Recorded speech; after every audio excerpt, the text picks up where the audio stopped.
So this is a dream. I get to speak to you, and you all have earplugs in, and you can't hear me. it's a dream for you, not for me. Listen, I came here. I wanted to come here today. Mark Carney, by the way.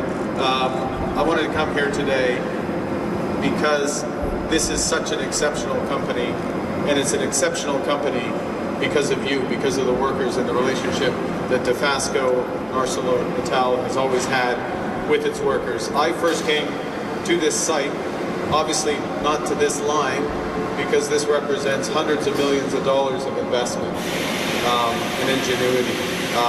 But I first came to this site 30 years ago, when Dofasco was also the leader at that time, and the workers were the leaders. And you know, today is a difficult day for Canada. It's a difficult day for the industry because of these unjustified tariffs that have been put on. We and my colleagues in the government want to make absolutely clear that we stand foursquare with you in this, and we are doing several things. First, about the same time as we're having this conversation, the Minister of Finance, the Minister of Foreign Affairs are announcing that we will put in place reciprocal tariffs on U.S. steel, on U.S. aluminum, and on a series of other U.S. goods, so the total amount of our tariffs match the American tariffs. Now, we don't want to do this because we believe in open borders and free and fair trade, but we're doing this in response. The second thing is that we are going to make sure that all the proceeds from our tariffs go back to support workers in the affected industries, so in the steel industry, in the aluminum industry, and any other industry that the Americans may affect. In addition, we will double down on the partnerships that we have with the industry. As you know, a lot of the big investments here have been in partnership with the federal government, with the Ontario government, this so-called SIF fund as one example.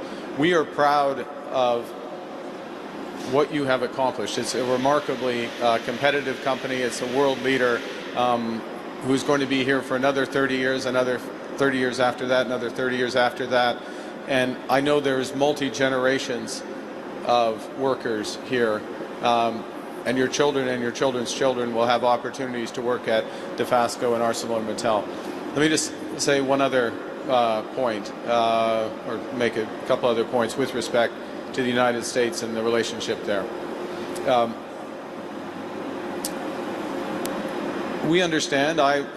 respect President Trump's concern for American workers and American families.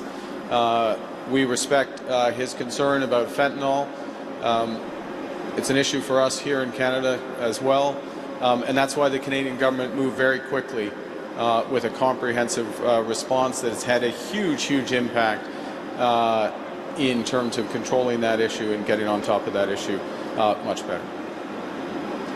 We are ready to sit down with the Americans, with the U.S. government. I'm ready to sit down with President Trump at the appropriate time under a position where there's respect for Canadian sovereignty, and we're working for a common approach, a much more comprehensive approach for trade.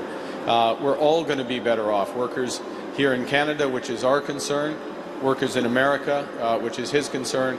We are all going to be better off when the greatest economic and security partnership in the world is renewed, relaunched. That's possible. You have a new government, but the same commitment, and that commitment is built rock solid on the commitment you have all made here at Dofasco.